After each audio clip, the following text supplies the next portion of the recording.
Hi everyone, welcome to study with classes. तो friends, आज हम लोग सीडीपी के क्वेश्चन करने वाले हैं। ठीक है, इसमें 30 क्वेश्चन होंगे। तो लास्ट में अपना स्कोर भी बताइएगा कितना आपका स्कोर हो रहा है।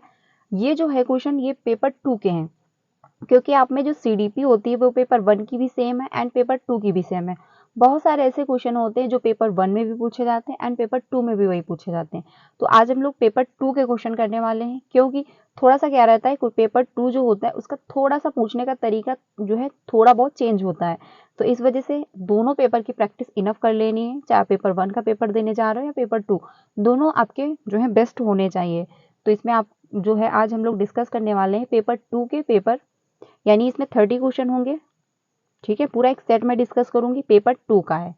तो स्टार्ट करते हैं। चैनल पे पहली बार आए हो तो वीडियो को लाइक करके चैनल को भी सब्सक्राइब कर लीजिएगा, सो दैट यहाँ से आपको सारी इन्फॉर्मेशन दी जाती है। जैसे कि आपका एस्टेट 2024 एग्जाम डेट आ चुकी थी, बट क्या हुआ है, इस टाइम चुनाव की वजह से डिले होने की मांग की जा रही है। तो उससे रिलेटेड अभी तो कोई अपडेट नहीं आया हुआ है, जैसे भी आएगा आपको इन्फॉर्म कर दिया जाएगा। ठीक है, और आपका एग्जाम जो है वो कल ही से स्टार्ट है, तो जो भी अपडेट आएगी आज ही अपडेट आ जाएगी। तो शाम तक अगर जो भी अपडेट आएगी आपको यहाँ से इन्फॉर्म कर दिया जाएगा। तो आज हम लोग देखने वाले हैं सीडीपी के क्वेश्चन, पेपर 2 का 30 क्वेश्चन देखेंगे। तो स्टार्ट करते हैं। ये क्लास डेली 3 बजे मिलती है। इसमें हम लोग प्रीवियस के क्वेश्चन करना स्टार्ट कर चुके हैं, क्योंकि थ्योरी कंप्लीट हो चुकी है। अगर आपने हिंदी पैडागोजी की थ्योरी नहीं देखी है, ईवीएस नहीं देखी है, ईवीएस की पैडागोजी थ्योरी नहीं क्लासेस की है, तो आप लोग कर सकते हैं, क्योंकि 3 से 4 ही क्लास में मैंने पूरी कंप्लीट करा दी है, 1 लाइनर में। ठीक है, तो आप लोग ज्वाइन कर सकते हैं। तो स्टार्ट करते हैं आज के क्वेश्चन। पहला क्वेश्चन है, शरीर के केंद्रीय भाग से परिधियों या अंगांकुरों की ओर जो है विकास दर्शाता है। यानी कि क्या है, शरीर की जो है शरीर के केंद्रीय भाग से परिधियों यानी कि केंद्र से बाहर की ओर जो विकास होता है वो किसको दर्शाता है। तो इसमें जो बात कही गई है आपका, पहला हो जाएगा विकरणीय विकास के सिद्धांतों को, या फिर विकेंद्रीकृत विकास के सिद्धांतों को, या फिर मध्यबाह्य विकास के सिद्धांतों को, या फिर सोपनीय विकास के सिद्धांतों को। तो क्वेश्चन नंबर जो फर्स्ट है इसमें आपका थर्ड ऑप्शन से हो जाएगा, यानी कि मध्यबाह्य विकास के सिद्धांतों को, क्योंकि इसमें जो है principle of proximo distal development की बात की जा रही है।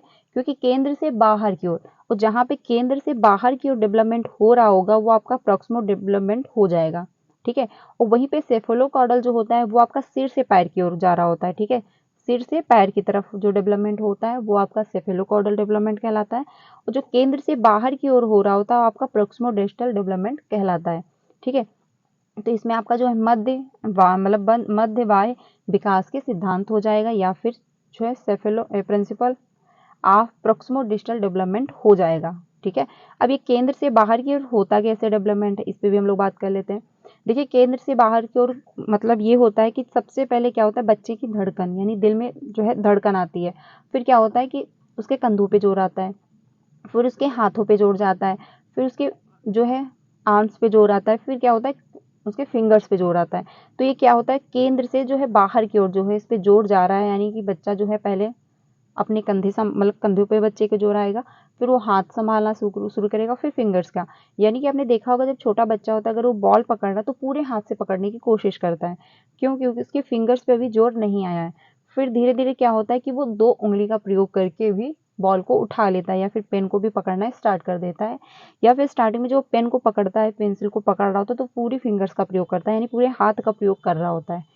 ठीक है, लेकिन एक टाइम ऐसा आता है कि वो 2 उंगलियों का भी प्रयोग करके वो लिखना स्टार्ट कर देता है। तो वो ऐसा क्यों हो पा रहा है? क्योंकि उसकी फिंगर्स पे क्या है, कंट्रोल आ चुका है। तो ये जो डेवलपमेंट होता है ये केंद्र से बाहर की ओर होता है, इसको कहते हैं प्रॉक्सिमो डिस्टल डेवलपमेंट।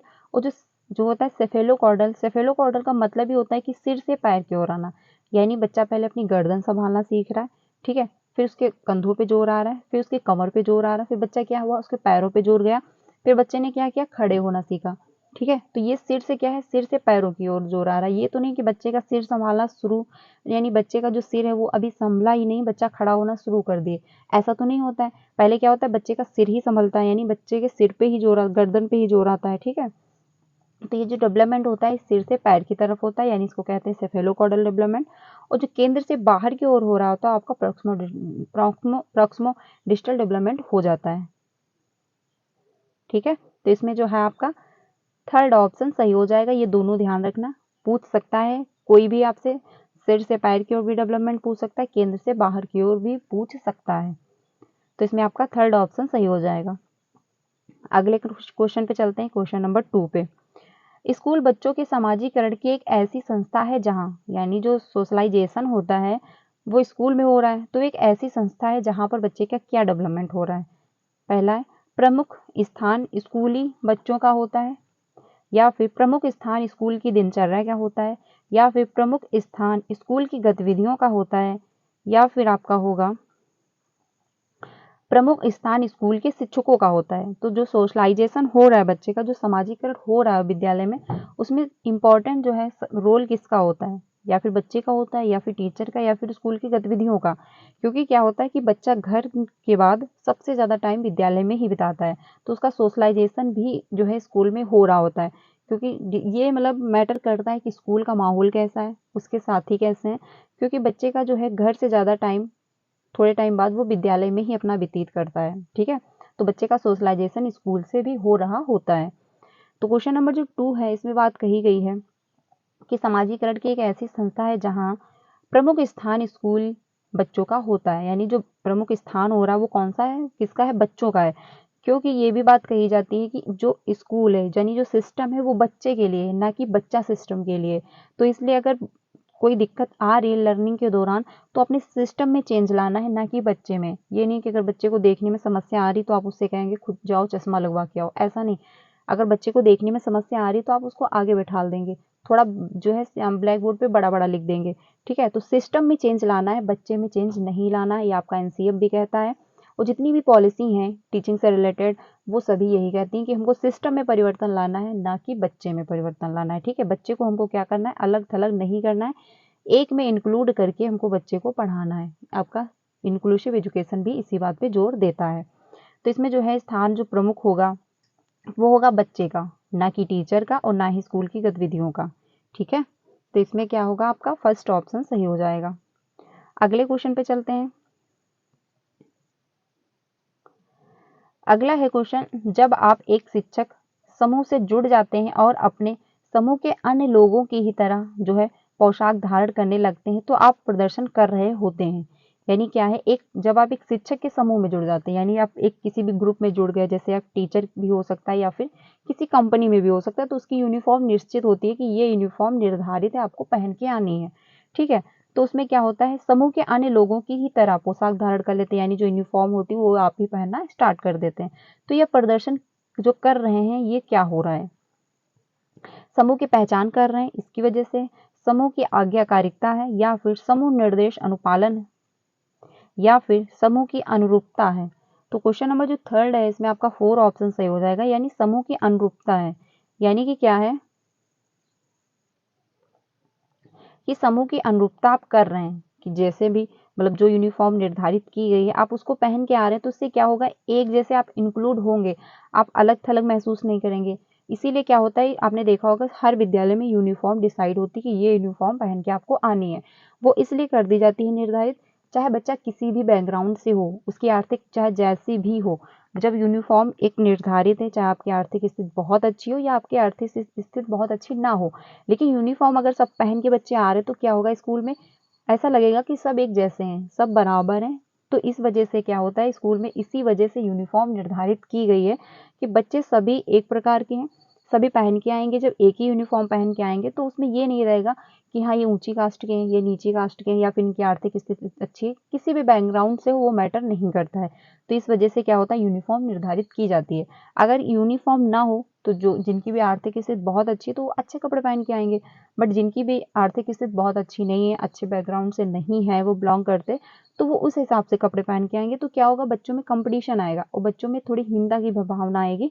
तो इस वजह से यूनिफॉर्म निर्धारित की जाती है कि सभी बच्चे अपने आप को इंक्लूड महसूस कर सकें, उनमें किसी भी प्रकार की कोई भी भावना ना हो कि हम कि मेरी आर्थिक स्थिति बहुत अच्छी नहीं है, या फिर दूसरे बच्चे ये ना सोचे कि मैं बहुत रिच फैमिली से बिलोंग करता हूँ।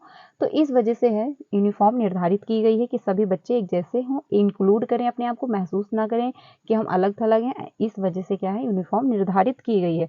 तो यहाँ पे वही बात कही गई, जो पोशाक धारण कर रहे हैं उससे क्या हो रहा है कि समूह में अनुरूपता जो है, ठीक है, अनुरूपता लाने की वजह से क्या कर रहे हैं, वो एक ही जैसे जो है पोशाक धारण कर रहे हैं। तो इसमें आपका 4 ऑप्शन सही हो जाएगा, यानी कि वो अलग थलग महसूस ना हो। आगे चलते हैं अगले क्वेश्चन पे। अगला जो क्वेश्चन है, किसी वस्तु के स्थायित्व की अवधारणा पियाजे के विकास के डैश डैश चरण में प्राप्त होती है। यानी जो पियाजे हैं उनके जो पूछा जा रहा है वस्तु स्थायित्व की अवधारणा, यानी वस्तु स्थायित्व बच्चे में कब आ जाता है। ठीक है, यानी जो ऑब्जेक्ट परमानेंस होता है वो कब अचीव कर लेता है। तो पहला है संवेदीगामक यानी sensory motor, pre operational stage, या फिर कॉन्क्रीट ऑपरेशनल स्टेज, या फिर फॉर्मल ऑपरेशनल स्टेज। तो इसमें बात कही जा रही है वस्तु स्थायित्व यानी ऑब्जेक्ट परमानेंस कब जो है किस मतलब पियाजे के विकास के चरण में प्राप्त हो जाता है, यानी अचीव कर लेता है। तो क्वेश्चन नंबर जो है इसमें आपका 4, इसमें आपका 4 आपका फर्स्ट ही सही होगा, यानी सेंसरी मोटर आपका ऑप्शन सही हो जाएगा। अब इसमें से 2 क्वेश्चन बनते हैं। ठीक है, तो आंसर आपका एक ही होगा, बट क्वेश्चन 2 प्रकार से पूछ ले जाएंगे, तो वो ध्यान रखना।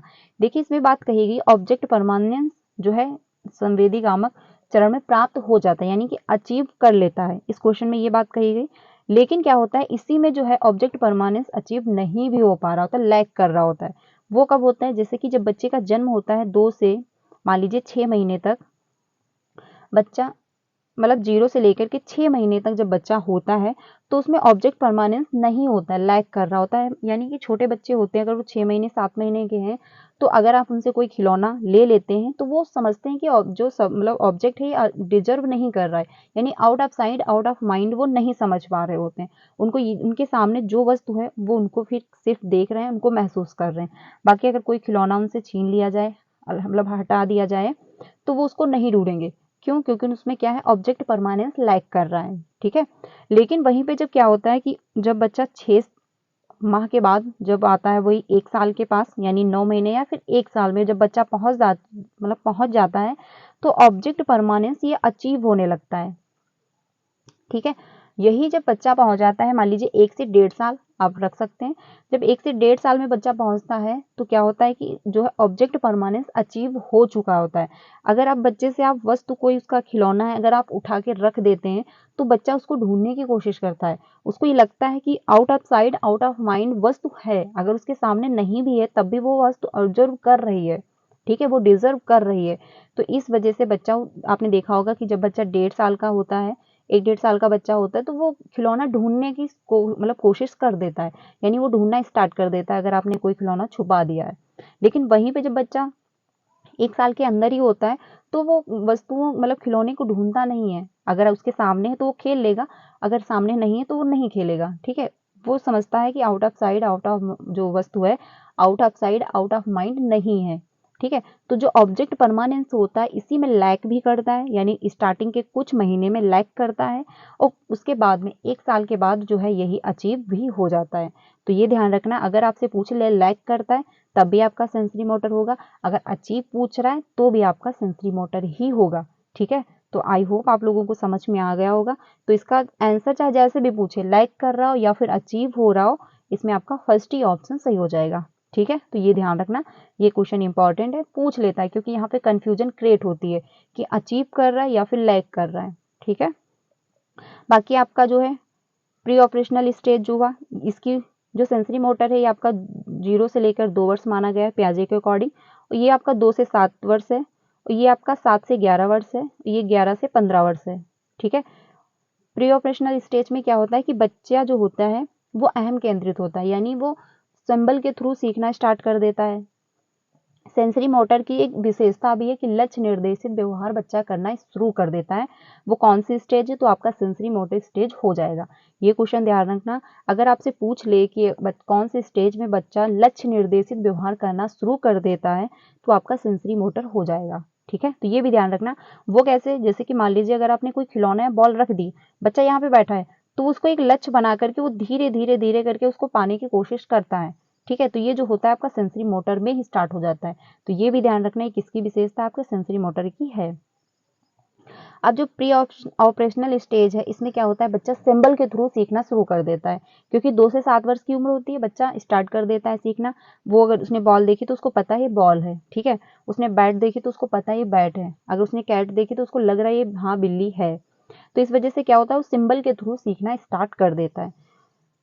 जो आपका कॉन्क्रीट ऑपरेशनल स्टेज होता है, इसमें क्या होता है, बच्चे के जो सामने है वस्तु, ठीक है, उसके बारे में वो तर्क वितर्क करना शुरू कर देता है। आखिर ये वस्तु ऐसी है तो क्यों है, कैसे है, क्या है, तो इस बारे में बच्चा स्टार्ट कर देता है 7 से 11 वर्ष की उम्र में। लेकिन वहीं पे जब बच्चा पहुंच जाता है 11 से 15 वर्ष की उम्र में, यानी फॉर्मल ऑपरेशनल स्टेज में, तो बच्चे के सामने जो वस्तु नहीं भी है, वो भी उसके बारे में वो सोचना स्टार्ट कर देता है, यानी तर्क वितर्क करना शुरू कर देता है। तो ये सारी स्टेज हैं, ये 4 स्टेज पियाजे के अनुसार बताई गई हैं। इन्होंने बच्चे का जो डेवलपमेंट है 4 ही स्टेजों में जो है पूरा डिवाइड कर दिया, यानी इन्होंने स्टेजों में बांट दिया।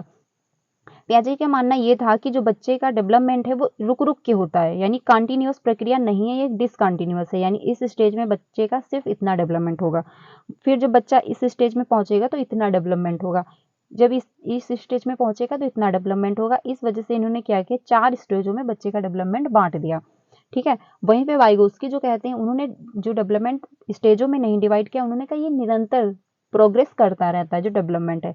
लेकिन पियाजे के अकॉर्डिंग क्या है, ये डिसकंटिन्यूअस हो जाता है, ठीक है। तो ये भी ध्यान रखिएगा।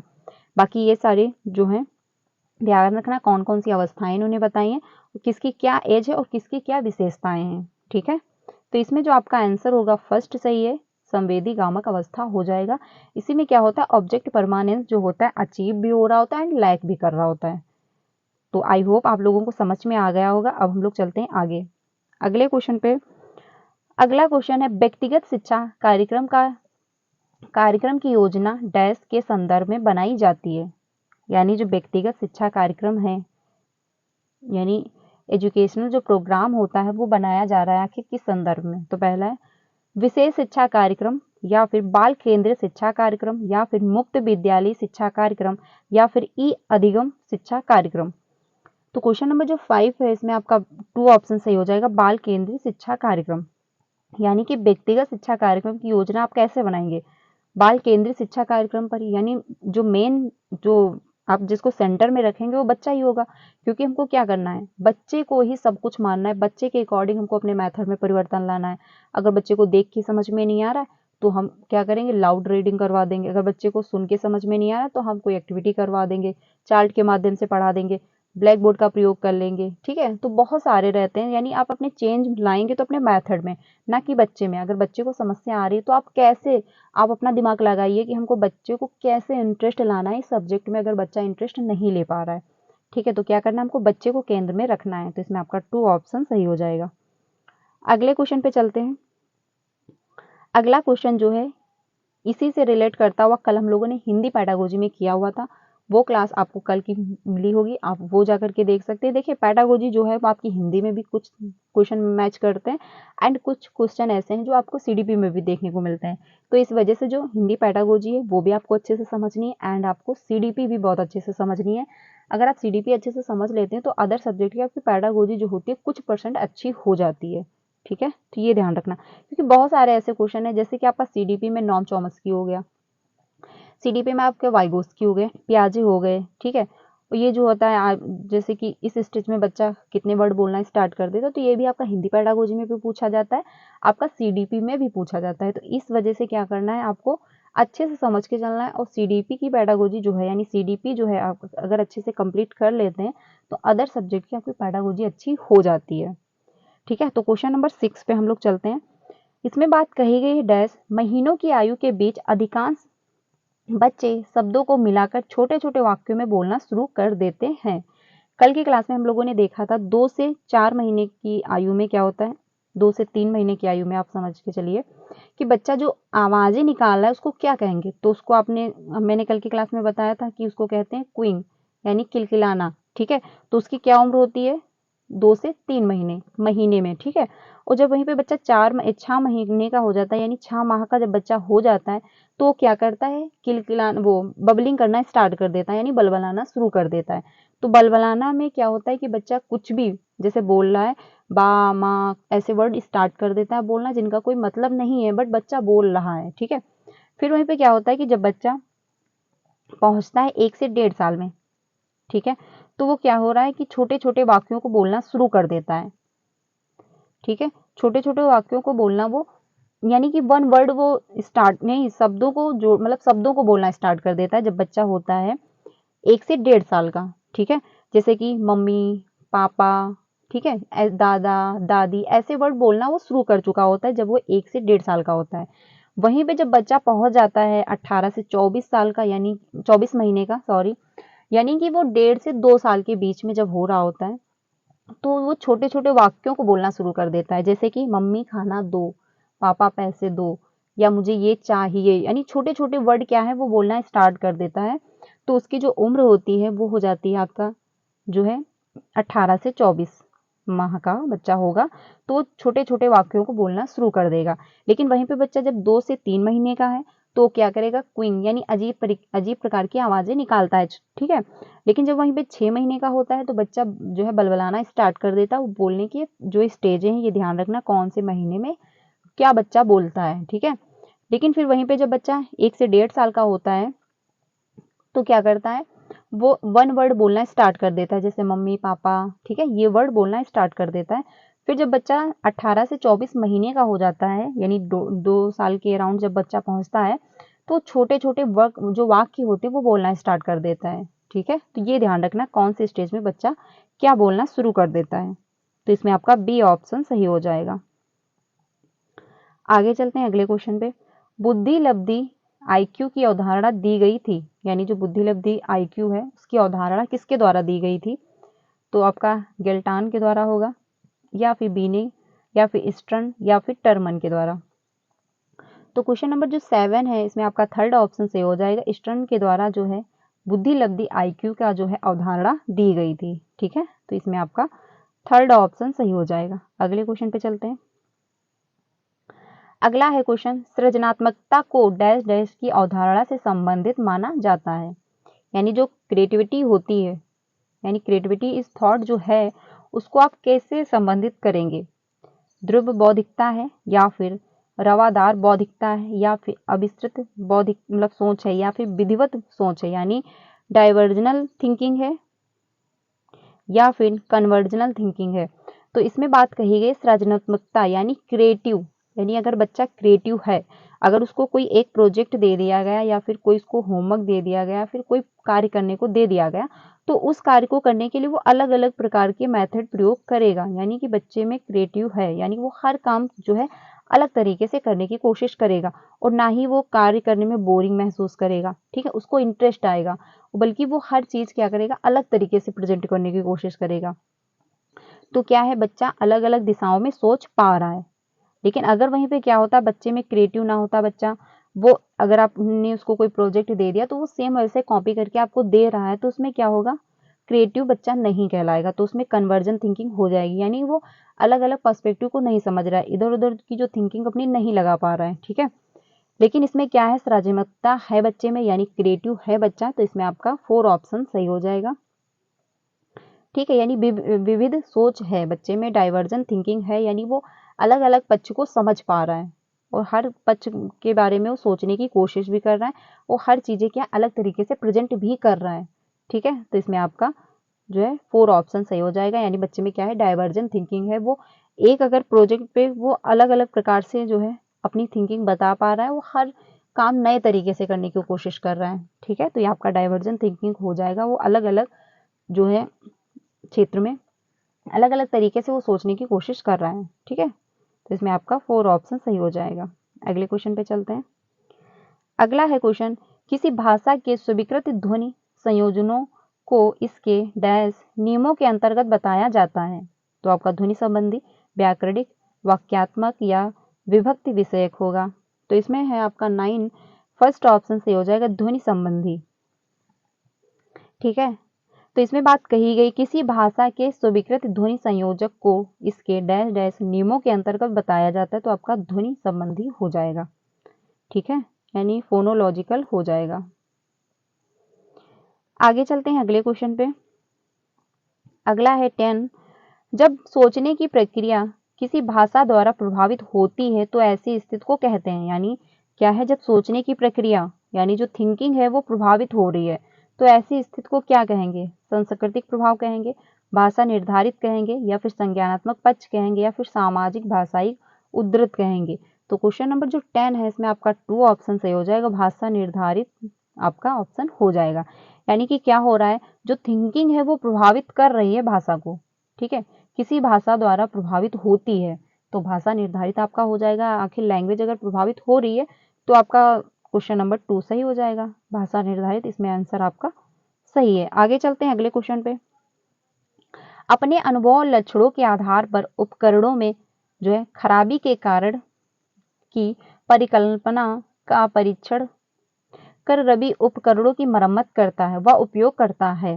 यानी जो क्या है, अपने अनुभव और लक्षणों के आधार पर जो उपकरण खराब पड़े हैं उनको क्या कर रहा है, वो मरम्मत कर रहा है परिकल्पना करके, ठीक है, जो रवि नाम का एक लड़का है, तो वह उपयोग करता है। आखिर वो उपयोग क्या कर पा रहा है? अंतर्दृष्टि का कर रहा है, या फिर कलन विधि का कर रहा है, या फिर मानसिक दृढ़ता का कर रहा है, या फिर अनुमानी विधि का कर रहा है। तो क्वेश्चन नंबर जो 11 है इसमें आपका 4 ऑप्शन सही हो जाएगा, अनुमानी विधि का कर रहा है, यानी वो थोड़ा बहुत अनुमान लगा रहा है, यानी अपने अनुभव, ठीक है, जो उसके पुराने अनुभव रहे हैं उनका प्रयोग करके जो उपकरण खराब पड़े हैं वो उनको बनाने की कोशिश कर रहा है, उसकी मरम्मत कर रहा है। तो उसके पुराने क्या हो गए, अनुमानी विधि हो जाएगा, यानी कि वो अनुमान लगा रहा है कि अगर ये गड़बड़ है तो पुराने जो उसके अनुभव हैं वो उससे कुछ ना कुछ अनुभव ले रहा है, जो उसके पुराने एक्सपीरियंस रहे हैं कि उसमें मैंने ऐसे ये गड़बड़ था तो मैंने ऐसे सही किया था तो वो सही हो गया था, इसमें भी ट्राई करते हैं, हो सकता है सही हो जाए। तो क्या कर रहा है बच्चे, पुराने अनुभव का प्रयोग कर पा रहा है, उसी का प्रयोग करके वो जो मतलब बेकार पड़ा उपकरण है, खराब जो पड़ा उपकरण है उसको मरम्मत करने में प्रयोग में ला रहा है, तो आपका अनुमानी विधि हो जाएगा, ठीक है। यानी पुरानी जो उसकी थिंकिंग थी, जो उसका पुराना अनुभव था, उसका प्रयोग करके वो उपकरण को बना रहा है, तो इसमें आपका 4 ऑप्शन सही हो जाएगा। आगे चलते हैं अगले क्वेश्चन पे 12 पे।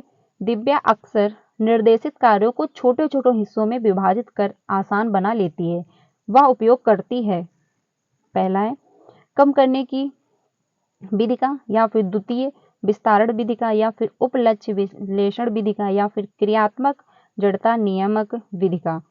तो क्या कर रही है, वो छोटे छोटे हिस्सों में डिवाइड करके फिर जो है प्रोजेक्ट जो है अक्सर जो निर्देश दिए गए हैं कार्य करने के उनको आसान बना लेती है, यानी छोटे छोटे भागों में वो डिवाइड कर लेती है।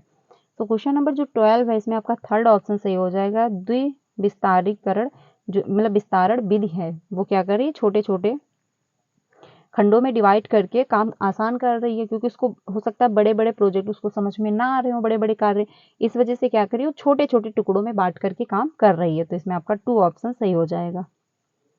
आगे चलते हैं अगले क्वेश्चन पे। अगला है क्वेश्चन, पुरुष और महिला की भूमिकाओं का निर्धारण समाज करता है, यानी जो पुरुष और महिला है इसकी भूमिका का निर्धारण कौन कर रहा है, समाज कर रहा है। यह कथन बताता है कि, तो अगर आप खुद ही समझ लीजिए, जो है महिलाएं घर का काम करेंगी, पुरुष बाहर का काम करेंगे, ये कहीं पे प्रिंट तो नहीं है, ठीक है, ऐसा तो कहीं पे लिखा भी नहीं है कि जो महिलाएं हैं वो घर का काम करेंगी या पुरुष बाहर का काम करेंगे। तो ये जो धारणाएं चली आ रही हैं ये सदियों से चली आ रही हैं, पुराने टाइम से भी, मतलब लोग क्या थे कि जो लेडीजें थी वो घर का काम करती थी और जो जेंट्स थे वो बाहर का काम करते थे, ठीक है। तो जो सदियों से चली आ रही परंपराएं हैं, यानी कि जो सदियों से चले आ रहे रीति रिवाज हैं कि इस त्योहार में हमको ऐसे ऐसे काम करना है, ठीक है, यानी जब दिवाली होती तो हमको दीपक जलाने, ये सब क्या सदियों से चले आ रहे परंपराएं हैं जिनको हम फॉलो करते जा रहे हैं, और आगे की पीढ़ी भी वो फॉलो करती जाएगी। तो सदियों से जो चली आ रही परंपराएं हैं कि जो पुरुष हैं वो बाहर का काम करेंगे, महिलाएं जो हैं वो घर का काम करेंगी, तो ये किसको दर्शा रही हैं, ये आपको सिर्फ एक क्या कर रही है, जेंडर स्टीरियोटाइप को दर्शा रही हैं, ठीक है। ऐसा तो नहीं है कि महिलाएं जो हैं वो बाहर का काम नहीं कर पाएंगी, आज की फील्ड में है, बहुत इम्प्रूव हुआ है, बट आज भी कहीं ना कहीं ऐसी कंडीशन है, कहीं मतलब ऐसे क्षेत्र कुछ हैं जहां पर साफ साफ जेंडर स्टीरियोटाइप को दर्शाया जा रहा है, वहां पे लेडीजों को बाहर काम करने नहीं दिया जा रहा है, ठीक है। मतलब पुराने टाइम से इस डेट में बहुत इम्प्रूव हुआ है, ऐसा मैं नहीं कह रही, बट क्या है आज भी कुछ ऐसे क्षेत्र हैं जहाँ पे इम्प्रूवमेंट अभी तक नहीं हो पाया है, ठीक है। तो इसमें जो आपका ऑप्शन सही हो जाएगा क्वेश्चन नंबर 13 का 4 सही होगा, लैंगिकता एक सामाजिक अवधारणा है, यानी जेंडर क्या है, एक सोशल कंस्ट्रक्ट है, यानी समाज ने निर्धारित कर दिया है कि जो महिलाएं हैं वो घर का काम करेंगे, पुरुष जो है वो बाहर का काम करेंगे। ठीक है, ये क्या है, समाज ने डिसाइड कर दिया। ये तो नहीं है कि कहीं बुक पे प्रिंट है कि जो महिलाएं हैं वो घर का काम करेंगी, पुरुष जो है वो बाहर का काम करेंगे, ऐसा तो नहीं, ये समाज ने निर्धारित किया है। ठीक है, तो इसमें आपका 4 ऑप्शन सही हो जाएगा। आगे चलते हैं अगले क्वेश्चन पे।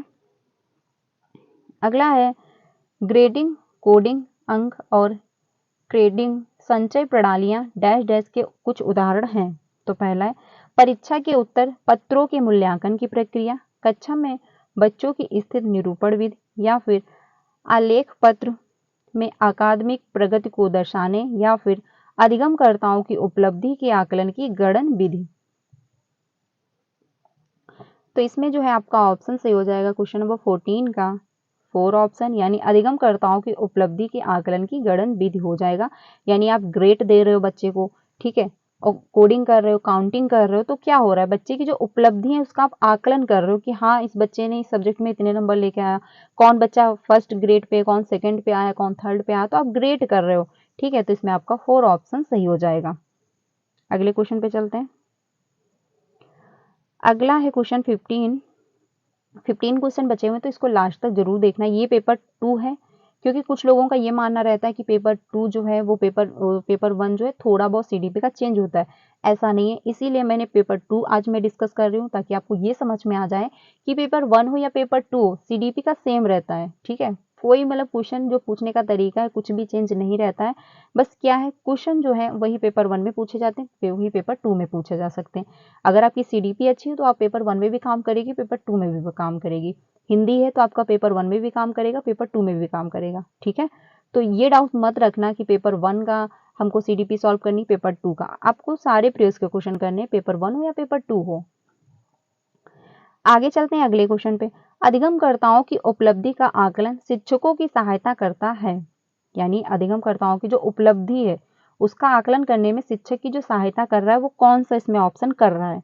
पहला है अधिगमकर्ताओं के प्रदर्शन का रिकॉर्ड रखने में, या फिर शिक्षण अधिगम विधियों की प्रभावशीलता का मूल्यांकन करने में, या फिर कक्षाओं में अधिगमकर्ताओं की क्षमता समूह बनाने में, या फिर शिक्षण के लिए गतिविधियों की सूची तैयार करने में। तो क्वेश्चन नंबर जो 15 है इसमें आपका 2 ऑप्शन सही हो जाएगा, शिक्षण अधिगम विधियों की प्रभावशीलता का मूल्यांकन करने में, कि आखिर जो शिक्षण अधिगम विधियां हुई हैं वो कितनी प्रभावशाली हुई हैं, उसमें आखिर बच्चे ने कितना अचीव किया है। ठीक है, कहाँ पे उसको दिक्कत आ रही है, तो ये सब आप असेसमेंट के द्वारा ही देखते हैं। ठीक है, जब आप लर्निंग मतलब आकलन करते हैं तभी आपको समझ में आता है कि कहाँ पे बच्चे को दिक्कत है, कहाँ पे मेरे मेथड में पढ़ाने में प्रॉब्लम है। ठीक है, तो आकलन के द्वारा ही पता चलता है, तभी जाके चेंजमेंट हो पाता है।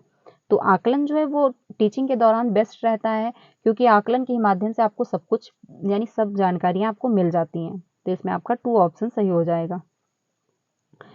अब बात कर लेते हैं इंक्लूसिव एजुकेशन के बारे में। तो समावेशी शिक्षा डैश डैश के सिद्धांत पर आधारित है। आपका सामाजिक संतुलन होगा, या फिर समता एवं समान अवसर होंगे, यानी इक्विटी होगा, या फिर सामाजिक अस्थिरता एवं वैश्वीकरण, या फिर विश्व बंधुता। तो इंक्लूसिव एजुकेशन जो है आपका बात करता है समानता एवं समता पर, यानी समान अवसर देने चाहिए, साथ ही साथ समता। समता का क्या मतलब होता है कि समता ये है कि ये नहीं आप बच्चे को अलग थलग करोगे, वो किसी भी बैकग्राउंड से हो, सभी को हमको समान मानना है। ठीक है, समान अवसर यानी आप ये नहीं कि बच्चे को चलने में समस्या है तो आप उसको उस हिसाब से इंक्लूड करो, यानी बच्चे की जिस हिसाब से आवश्यकताएं हैं। मान लीजिए अगर आप कोई प्ले ग्रुप करवा रहे हो, ठीक है, आपने कोई एक्टिविटी करवाई क्लासरूम में और बच्चा जो है चल नहीं पाता है, तो आप उसको ऐसा रोल दें कि जिसमें बैठने का काम हो। ठीक है, तो यानी हमको क्या करना है, अब ऐसे प्रयोग लाने हैं मेथड में कि हर बच्चा उसमें इंक्लूड हो पाए। तो इंक्लूसिव एजुकेशन यही कहती है कि हमको हर प्रकार के बच्चे को क्या है इंक्लूड करना है, वो किसी भी प्रकार का बच्चा हो, किसी भी बैकग्राउंड से हो, कोई मैटर नहीं करता है, देखने में कैसा है, देखने में अच्छा है या नहीं है, डजंट मैटर। क्या करना, हमको बच्चे को बस इंक्लूड करना है, और हर बच्चे की स्तर के अनुसार हमको ध्यान देना है। यानी कि मान लीजिए अगर इंक्लूड करने का मतलब ये नहीं है कि हम जो बच्चे वीक हैं उनको भी वैसे ही हम पढ़ाए जा रहे हैं, और जो बच्चे स्ट्रांग है पढ़ने में उनको भी हम वैसे पढ़ाए जा रहे हैं, ऐसा नहीं है। इंक्लूड करने का मतलब ये है कि बच्चा किसी भी बैकग्राउंड से आप उसको इंक्लूड कर रहे हैं, उसको अलग थलग महसूस ना हो, इसीलिए यूनिफॉर्म भी डिसाइड की गई, इसके पहले भी मैंने आपको बताया था। अब बात है जो कुछ बच्चे वीक होते हैं, कुछ बच्चे स्ट्रांग होते हैं, यानी कि अगर आपने कोई टॉपिक पढ़ाया तो कुछ बच्चे फटाक से समझ लेंगे फर्स्ट ही राउंड में, और कुछ बच्चों को थोड़ा सा दिक्कत होगी, और कुछ बच्चे ऐसे होंगे जो शायद कुछ भी ना समझ पाए। तो हमको क्या करना है, बच्चे के स्तर को ध्यान में रखना है कि आखिर बच्चे को कहाँ पे दिक्कत आ रही है, कौन सा बच्चा थोड़ा वीक है समझने में और कौन सा बच्चा बहुत ज़्यादा वीक है। तो हमको उस हिसाब से बच्चे को ध्यान रखना है, और हमको उसी हिसाब से बच्चे को मतलब जो है पुश भी करना है, उसी हिसाब से हमको बच्चों को जो है लर्निंग भी करवानी है। यानी बहुत जो बच्चे एक पहली बार में सीख गए तो वो उनके लिए बेस्ट है, तो आप उनको थोड़ा सा कम टाइम देंगे। लेकिन जो बच्चे बहुत ज़्यादा वीक हैं आप उन पे ज़्यादा ध्यान देंगे कि आखिर उनको दिक्कत कहाँ है, क्योंकि हमको क्या करना है, जो बच्चे वीक हैं उनको लेना है साथ में, और जो बच्चे स्ट्रांग है उनको भी लेकर के हमको एक साथ में खड़ा करना है, यानी सभी बच्चे एक साथ हों। इस वजह से क्या करना है, हमको बच्चे के स्तर को ध्यान में रखते हुए हमको उन पर ध्यान देने की ज़रूरत है।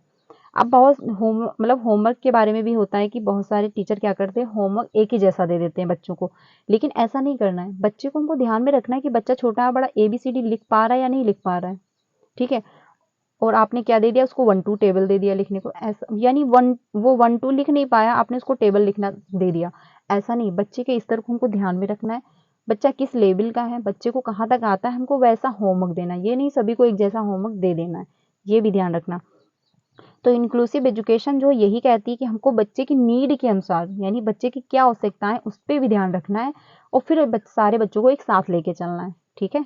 चाहे बच्चा किस भी बैकग्राउंड से हो, कोई मैटर नहीं करता, देखने में कैसा है कोई मैटर नहीं करता, बस उसकी नीड क्या है, उसकी आवश्यकताएं क्या है, आखिर उस पर आप ध्यान देंगे और हर बच्चे को एक साथ लेके इंक्लूड करके आगे अपनी टीचिंग करेंगे, ठीक है। तो इसमें आपका 2 ऑप्शन सही हो जाएगा। इंक्लूसिव एजुकेशन जो है ये आपके मतलब CDP में 5 नंबर का आता है, और ये बहुत इंपॉर्टेंट टॉपिक है, यहाँ से क्वेश्चन हर बार आते हैं। आगे चलते हैं अगले क्वेश्चन पे। जो राइट डिसेबिलिटी है इसके बारे में देख लेते हैं। दिव्यांगजन अधिकार अधिनियम जो है वर्ष डैश में लागू किया गया था, तो ये आपका 1992, 1995, 1999, 2016। तो क्वेश्चन नंबर जो 17 है इसमें आपका 4 ऑप्शन से हो जाएगा, 2016 में जो है अधिनियम लागू किया गया था, ठीक है। तो ये भी ध्यान रखना। अब जो दिव्यांगजन मतलब बच्चे होते हैं उसमें क्या होता है, इनको थोड़ा सा एक्स्ट्रा टाइम दिया जाता है, ठीक है। जो इंक्लूसिव एजुकेशन है वो क्या कहती है, बच्चों को नीड के अनुसार हमको जो है प्रोग्रेस करवाना है। तो जो बच्चे जिनको देखने में समस्या है, जिनको लिखने में प्रॉब्लम हो रही है, ठीक है, डिसेबिलिटी है, डिसलेक्सिया है, तो अगर मान लीजिए बच्चे को लिखने में समस्या है तो आप क्या करेंगे, उसको एक्स्ट्रा टाइम देंगे। आपने जब सीटेट का फॉर्म अप्लाई किया होगा तो उसमें भी पूछता है कि कोई डिसेबिलिटी तो नहीं है, ठीक है। तो अगर आपके पास मतलब आपको कोई प्रॉब्लम है तो आपको थोड़ा ज़्यादा टाइम दिया जाता है, ये रूल एग्जाम में भी फॉलो किया जा रहा है। तो आप अपने क्लासरूम में फॉलो तो नॉर्मल सी बात है करेंगे ही। तो इस वजह से अगर मान लीजिए किसी भी बच्चे को कोई भी प्रकार की डिसेबिलिटी है, मान लीजिए उसको डिस्ग्राफिया है, उसको लिखने में समस्या है, तो आप थोड़ा उसको एक्स्ट्रा टाइम देंगे एग्जाम के दौरान, टेस्ट के दौरान, ठीक है। तो ये ध्यान रखना कि एक्स्ट्रा टाइम किसको दिया जाता है, जो जिन भी बच्चों को क्या होती, कोई भी प्रॉब्लम होती, कोई भी दिक्कत है, अगर कोई भी डिसेबिलिटी उनमें पाई जा रही है तो उनको जो है एक्स्ट्रा टाइम दिया जाता है। बाकी जो ये अधिनियम लागू किया 2016 में लागू किया गया। आगे चलते हैं।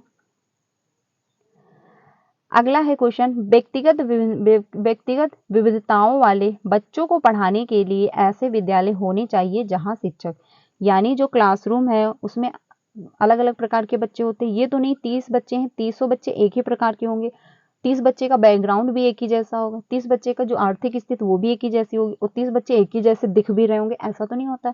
30 बच्चे 30 प्रकार के होंगे, उनकी लैंग्वेज चेंज होगी। बहुत सारे बच्चों की लैंग्वेज में तो क्षेत्रीय प्रभाव भी देखने को मिल रहा होगा, ठीक है। उनके बोलने का तरीका, उनके काम करने का तरीका, ठीक है, उनको समझने का तरीका सब चेंज होता है। हर बच्चे जो है डिफरेंस होते हैं, एक जैसे सेम नहीं होते हैं। तो जो विभिन्न मतलब एक क्लासरूम में विविधता वाले बच्चे हैं उनको पढ़ाने के लिए टीचर क्या करेगा, पहला है व्यक्तिगत भिन्नताओं के आधार पर वर्गीकृत की गई कक्षाओं के विभिन्न वर्गों में पढ़ा सके, या फिर विविध अधिगम आवश्यकताओं के अनुसार विभिन्न शिक्षण अधिगम प्रविधियों का प्रयोग करने में जो है प्रशिक्षित हों, या फिर आपका है विशिष्ट व्यक्तिगत विविधताओं वाले बच्चों को पढ़ाने के लिए प्रशिक्षित हों, या फिर बच्चों को समरूप अधिगमकर्ता बनाने में प्रशिक्षित हो। तो क्वेश्चन नंबर जो आपका 18 है, इसमें बात कही गई है कि क्लासरूम में विभिन्नता वाले बच्चे हैं, यानी विधिवत बच्चे हैं, यानी अलग अलग प्रकार के बच्चे हैं। तो उसमें आप क्या प्रयोग करेंगे, कैसे मेथड का प्रयोग करेंगे जिसमें बच्चे क्या कर सकें, इंक्लूड महसूस कर सकें। जो टीचर है उसको सभी बच्चों पे ध्यान देना है, तो कैसे मेथड का प्रयोग करें।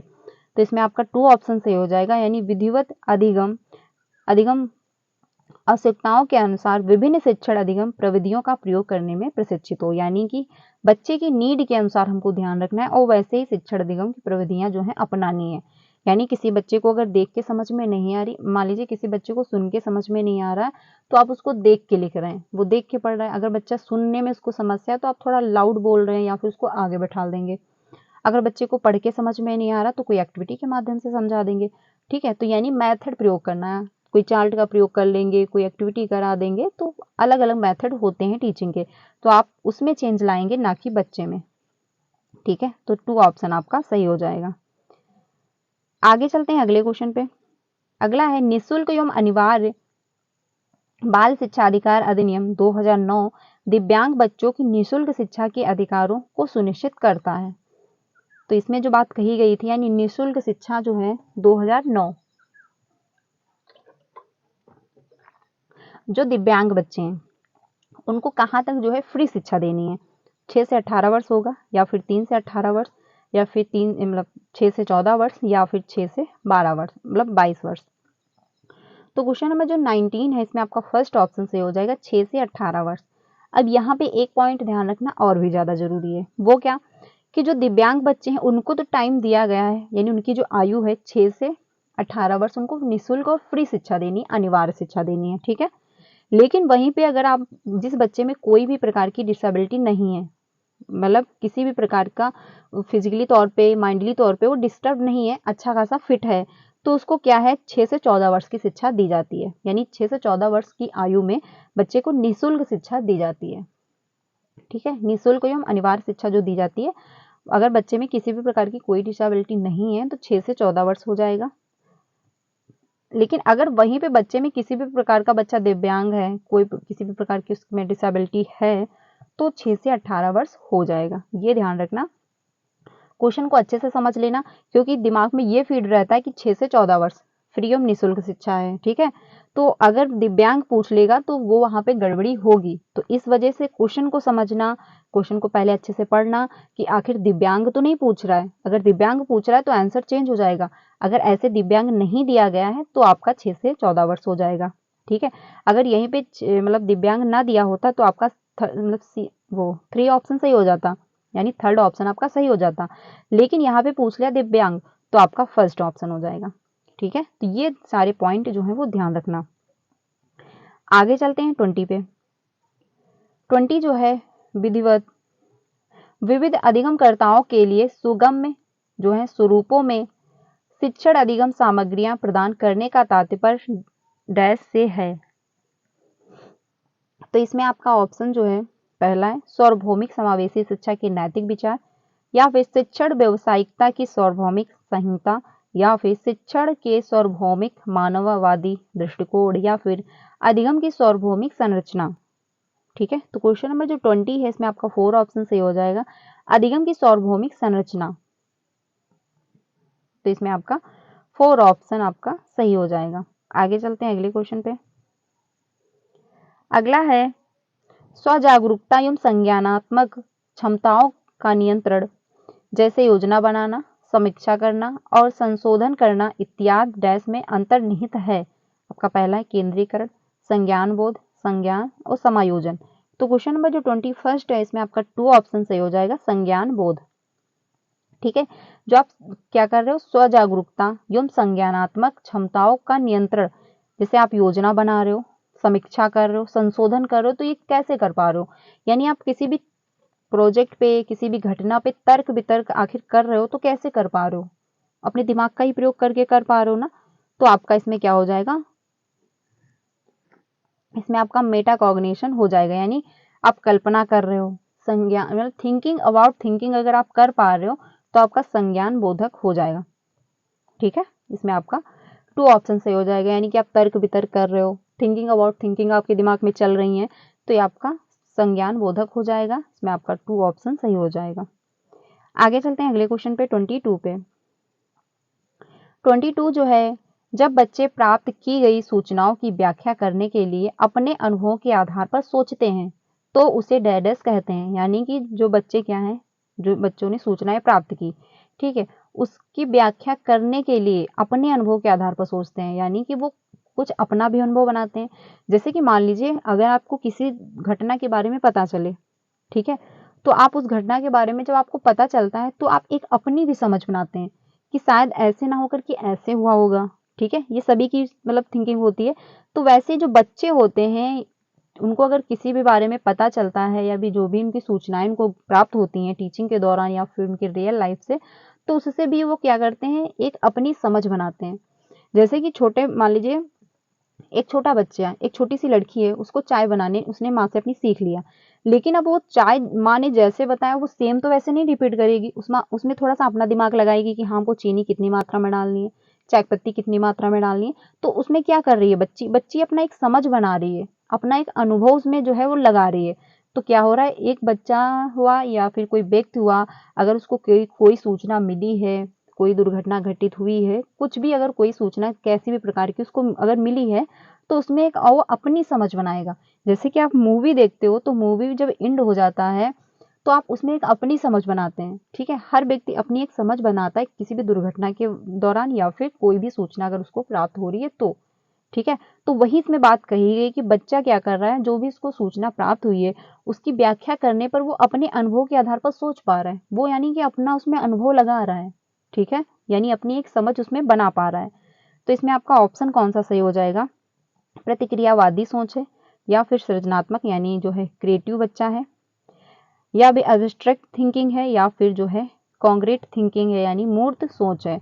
तो क्वेश्चन नंबर जो 22 है इसमें आपका 4 ऑप्शन सही हो जाएगा कि मूर्त सोच है, यानी बच्चा क्या कर पा रहा है, बच्चे की जो सूचना बच्चे को जो मिली है वो सिर्फ उसी के आधार पर सोच पा रहा है और उसमें एक अपनी समझ बना करके अपना एक अनुभव लगा करके क्या कर रहा है, उसी के आधार पर वो सोच पा रहा है, यानी उसमें कल्पनाएं तो कर रहा है, मतलब उसमें क्या कर रहा है, जो उसको दुर्घटना घटित हुई या फिर जो भी उसको सूचना मिली है उसी के आधार पर वो अपनी एक समझ बना रहा है। ये नहीं हो कि उसमें वो अलग थलग से कुछ भी इंक्लूड कर रहा हो, ऐसा तो नहीं कर पा रहा है।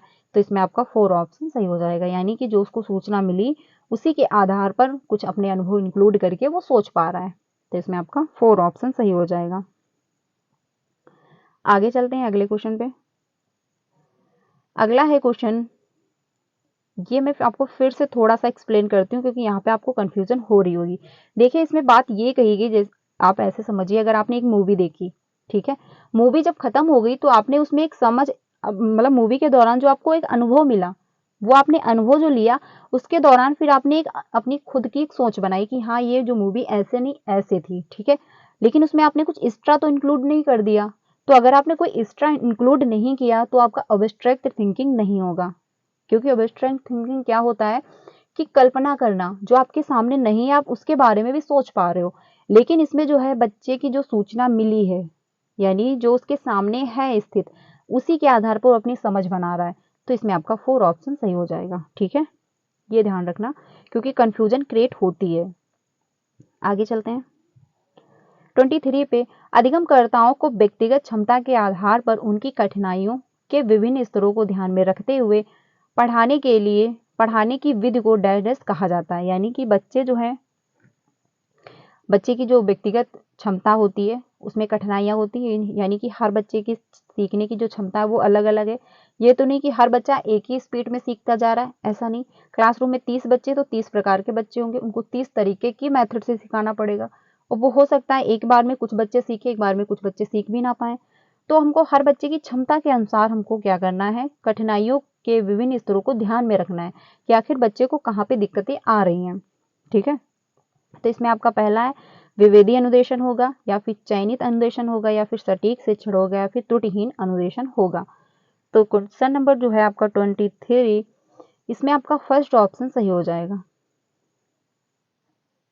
यानी कि आप क्या कर रहे हैं, विवेदी अनुदेशन कर रहे हैं, यानी डिफरेंस वे में आपको सिखाना है डिफरेंस वे में आप पढ़ा रहे हैं बच्चों को, अपने मेथड में प्रयोग ला रहे हैं। जिस बच्चे को जैसे समझ में आ रहा है आप ऐसे इंक्लूड कर रहे हैं। अगर बच्चे को इंटरेस्ट नहीं आ रहा तो आप इंटरेस्ट लाने की कोशिश कर रहे हैं, एक्टिविटी के माध्यम से सिखा रहे हैं, प्ले ग्रुप करा रहे हैं, क्लासरूम में डिस्कशन शुरू करवा देंगे कि क्या होगा, बच्चे को समझ में आए। कोई आप एग्जाम्पल देंगे, कोई उदाहरण देंगे, तो मतलब किसी भी मेथड से क्या करना है, आपको बच्चे में इंटरेस्ट लाना है सब्जेक्ट के और उसकी जहाँ पे कठिनाइयाँ हो रही हैं उसको हमको ध्यान में रखना है, उस पर बच्चे का क्या है मदद करनी है और बच्चे को आगे इम्प्रूव करवाना है। ठीक है, तो इसमें आपका फर्स्ट ऑप्शन सही हो जाएगा, क्योंकि जो बच्चे हैं वो विभिन्न क्षमता वाले हैं, तो हमको क्या करना है, विभिन्न मेथड का प्रयोग करना है। आगे चलते हैं अगले क्वेश्चन पे 24 पे। 24 जो है, प्रतिपालन अधिगम एक विशिष्ट चरण है जो अधिगम के डैश चरण का पूर्ववर्ती है। आपका पहला है अधिग्रहण, अभिप्रेरण, या फिर आत्मनिर्भरता, या फिर सामान्यीकरण। तो यानी मोटिवेशन होगा या फिर आपका आत्मनिर्भरता होगा, इंडिपेंडेंट होगा।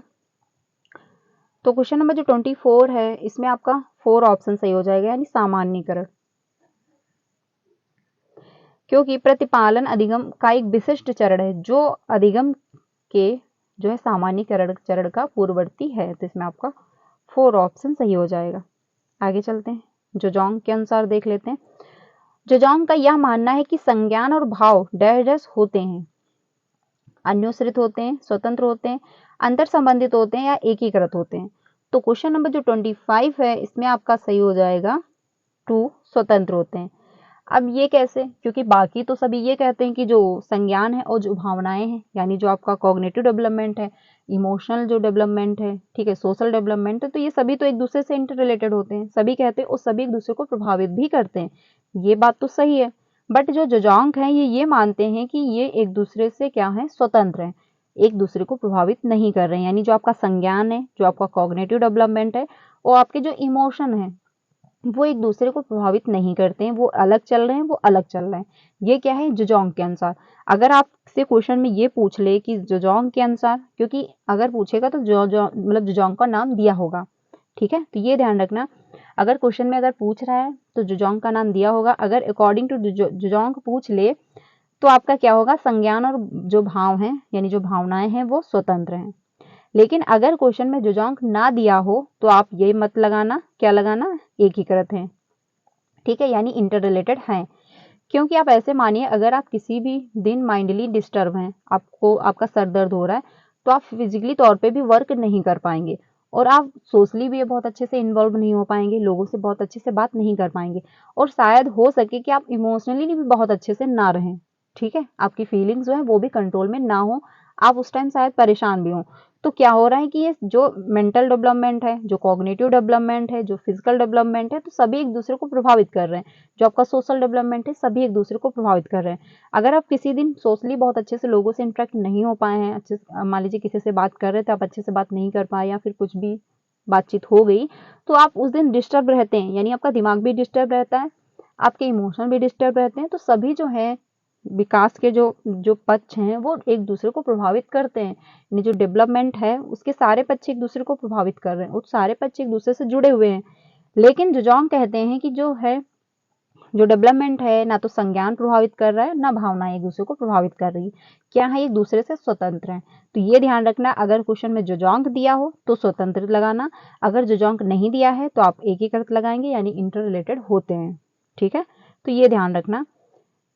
तो इसमें आपका जो है सेकंड ऑप्शन आपका सही हो जाएगा, ठीक है, तो ये ध्यान रखिएगा, यही इसमें डिफरेंस है और ये क्वेश्चन पूछ लेता है, क्योंकि क्या होता है हम लोग के दिमाग में एक फीड रहता है कि जो डेवलपमेंट है सभी एक दूसरे को प्रभावित कर रहे हैं, लेकिन जोजोंग दे देगा तो वहां पे स्वतंत्र हो जाएगा, क्योंकि एक दूसरे को प्रभावित नहीं कर रहे हैं, जोजोंग जो है वो यही मानते हैं, तो हम तो क्या लगा देंगे, एकीकृत है, क्वेश्चन हमारा गलत हो जाएगा। तो इसलिए ध्यान रखना, क्वेश्चन को अच्छे से पढ़ना, किसके अकॉर्डिंग पूछ रहा है तभी जाके आंसर टिक करना, ठीक है। आगे चलते हैं 26 पे। 26 जो है, पहले से सीखे हुए कार्यों में सुधार लाने के लिए शिक्षक बच्चों को प्रदर्शन देकर सिखा रहा है, वह शिक्षण की डैश डैश विधि का प्रयोग कर रहा है, यानी क्या कर रहा है, प्रदर्शन दे करके। तो अनुकरण होगा, अवलोकन होगा, संशोधन होगा या फिर प्रतिरूपण होगा। तो क्वेश्चन नंबर जो 26 है इसमें आपका 4 ऑप्शन से हो जाएगा, यानी मॉडलिंग हो रही है। यानी अब ये प्रतिरूपण क्या है, प्रतिरूपण का मतलब ये हुआ कि बच्चे ने मतलब क्या है, बच्चे को टीचर जो सिखा रहा है वो बच्चे जो सीख रहे हैं वो टीचर को देख के सीख रहे हैं। यानी अगर आप देख करके सीख रहे हो, आप ऐसे मान लीजिए कि एक माँ है, एक बच्ची है, ठीक है। बच्ची ने कोई काम किया, माँ ने देखा तो उनको क्या किया, शाबाशी दी कि हाँ हाँ आपने अच्छा किया। अब बच्ची में क्या हुआ, मतलब बच्ची खुश हुई, उसमें क्या है, एक और इम्प्रूवमेंट करने की वो कोशिश करेगी, तो अगले दिन वो और बेहतर करेगी। तो यही हो जाता है आपका प्रतिरूपण, यानी कि जो है सुधार लाने के लिए शिक्षक क्या कर रहा है, बच्चों को प्रदर्शन देकर जो है सिखा रहा है, यानी उनको एक्टिविटी के माध्यम से सिखा पा रहा है। तो जो एक्टिविटी के माध्यम से हो रहा है कि आगे बच्चा और प्रोग्रेस करे, तो आपका प्रतिरूपण हो जाएगा, ठीक है, यानी मॉडलिंग आपका सही हो जाएगा। आगे चलते हैं 27 पे। मैत्री और जेनिस के अनुसार निर्णय लेने वाले बच्चे समस्या का विश्लेषण करते हैं, विकल्पों की सूची बनाते हैं और इसके फायदे और नुकसान के प्रत्येक पहलू पर विचार करते हैं। उनका व्यवहार प्रदर्शन जो है प्रस्तुत करता है। यानी दो बच्चे हैं, वो क्या कर रहे हैं, निर्णय लेने वाले बच्चे जो हैं समस्या का विश्लेषण कर रहे हैं, यानी एक तरफ समस्या लिख रहे हैं, एक तरफ विश्लेषण लिख रहे हैं, ठीक है। विकल्पों की सूची बनाते हैं और उसके फायदे और नुकसान लिख रहे हैं, क्या आखिर इसके क्या बेनिफिट है और क्या इसके जो है बेनिफिट नहीं है, ठीक है। उसके बाद क्या हो रहा है, प्रत्येक पहलू पर विचार भी कर रहे हैं, यानी आपस में क्या कर रहे हैं, डिस्कशन भी कर रहे हैं। तो ये जो व्यवहार है वो क्या दर्शा रहा है, चौकस, सतर्क, निवृत्तमान या फिर निरंकुश। तो इसमें आपका जो है 27 टू ऑप्शन सही हो जाएगा, यानी सतर्क है। यानी वो क्या कर रहे हैं, उसके जो है निगेटिव पक्ष भी देख रहे हैं, पॉजिटिव पक्ष भी देख रहे हैं, यानी उसके फायदे क्या है, उसके बेनिफिट क्या है और उसके जो नुकसान है वो भी क्या है। तो दोनों पक्षों पे जो है अपना दिमाग लगा रहे हैं, तर्क वितर्क कर रहे हैं साथ में, तो वो आपका सतर्क हो जाएगा ऑप्शन, ठीक है। यानी कि 2 ऑप्शन सही है, यानी कि बच्चे क्या है वो तर्क वितर्क कर पा रहे हैं। आगे चलते हैं। एक समस्या सुधारक बच्चा डैश विचार के आधार पर कथनों की जो है सच्चाई या संभावना का मूल्यांकन करता है। तो पहला है सृजनात्मक, सौंदर्यबोध, अमूर्त, तार्किक। तो क्वेश्चन नंबर जो 28 है इसमें आपका 4 ऑप्शन से हो जाएगा तार्किक, ठीक है। क्योंकि क्या है, समस्या सुधारक जो बच्चा है जब तक तर्क वितर्क नहीं करेगा तब तक विचार के आधार पर कथनों की सच्चाई यानी संभावना का मूल्यांकन वो नहीं कर पाएगा। जब वो क्या करेगा, जब उसमें लॉजिक आएगा, जब वो तर्क वितर्क करेगा, तभी जाके वो डिसीजन ले पाएगा, तभी जाके वो मूल्यांकन कर पाएगा। तो इसमें आपका 4 ऑप्शन सही हो जाएगा। आगे चलते हैं, सेकंड लास्ट क्वेश्चन है। जिस दिए गए कार्य को करते समय बच्चे स्वयं आनंद लेते हुए अनुभव प्राप्त करते हैं उसे डैश कहा जाता है। यानी जो बच्चे कार्य कर रहे हैं उसमें उनको इंटरेस्ट भी आ रहा है, साथ ही साथ वो उससे अनुभव भी ले पा रहे हैं, यानी जो एक्सपीरियंस है वो भी ले पा रहे हैं। तो वो कौन सी एक्टिविटी होगी, ड्रिल और अभ्यास होगा, उपभोक्त प्रकार का कार्य होगा, निर्माणात्मक जो है प्रकार का कार्य होगा या फिर समस्यात्मक प्रकार का कार्य होगा। तो क्वेश्चन नंबर जो 29 है इसमें आपका 2 ऑप्शन सही हो जाएगा, उपभोक्ता प्रकार का कार्य हो जाएगा। क्योंकि बच्चे क्या कर रहे हैं, उसमें इंटरेस्ट ले रहे हैं, इंटरेस्ट लेने के साथ साथ एक्सपीरियंस भी ले रहे हैं, यानी उसके साथ अनुभव भी प्राप्त कर रहे हैं। तो इसमें आपका 2 ऑप्शन सही हो जाएगा। आगे चलते हैं अगले क्वेश्चन पे। अगला है क्वेश्चन, बहुसंवेदी शिक्षण अधिगम की प्रविधि में अधिगम संवर्धक हेतु दृश्य, श्रव्य, स्पर्श और डैश संवेदनाओं का एक साथ प्रयोग किया जाता है। तो आपका गतिबोधक होगा, जो है कर्णकोटर होगा या फिर प्रत्यक्षीकरण होगा या फिर अवलोकन होगा। तो यानी कि आप देख भी रहे हो और सुन भी रहे हो और जो है स्पर्श भी कर पा रहे हो। तो जो सारी जो है संवेदनाएं हैं वो एक साथ प्रयोग में लाई जा रही हैं, यानी एक साथ प्रयोग किया जा रहा है। तो इसमें आपका क्या हो जाएगा, गतिबोधक हो जाएगा। यानी कि आप कोई एक्टिविटी कर रहे हो तो इसी के माध्यम से, यानी जब कोई एक्टिविटी हो रही है, कोई प्ले ग्रुप हो रहा है, तभी जाके सारे सेंस वो क्या होते हैं, एक्टिव होते हैं। आप जब देखते भी हो, आप सुन भी रहे हो, महसूस भी कर रहे हो, स्पर्श भी कर पा रहे हो, तो आपका गतिबोधक हो जाएगा, ठीक है। इसमें आपका फर्स्ट ऑप्शन सही हो जाएगा। तो फ्रेंड्स आज के लिए इतना ही, 30 क्वेश्चन थे, ये CDP के क्वेश्चन थे। तो आप लोग कमेंट में अपना स्कोर बताइएगा, कितना आपका स्कोर हो पा रहा है।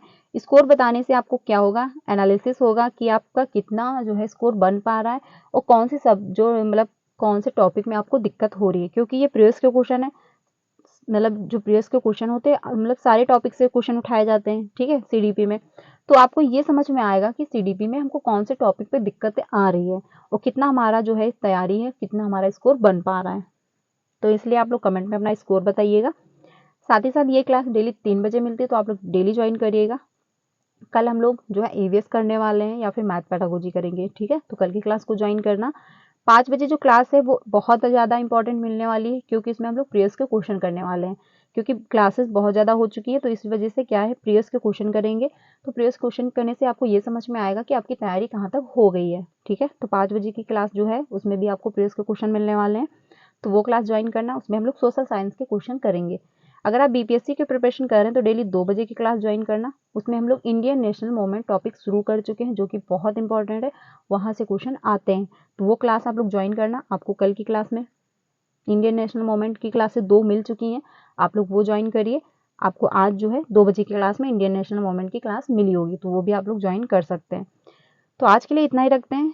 क्लास अच्छी लगी हो तो लाइक करिएगा एंड अपने सारे फ्रेंड को शेयर करना जो भी सीटेट की प्रिपरेशन कर रहे हैं। ये पेपर 2 था, क्योंकि पेपर 1 हो या पेपर 2 सेम है, कोई दिक्कत नहीं। इसी वजह से मैंने आज पेपर 2 डिस्कस किया आप लोगों के साथ, कि आप लोगों का कोई डाउट ना रहे कि पेपर 1 है या पेपर 2 है, ठीक है। तो मिलते हैं नेक्स्ट वीडियो में, तब तक के लिए ध्यान रखिएगा। वीडियो अच्छी लगी हो तो लाइक करिएगा, चैनल पर पहली बार आए हो तो सब्सक्राइब जरूर कर लीजिएगा, ताकि आपको सारी क्लासेस टाइम पे मिलती रहे एंड सारी जो इन्फॉर्मेशन आती है वो भी आपको टाइम से मिलती रहे।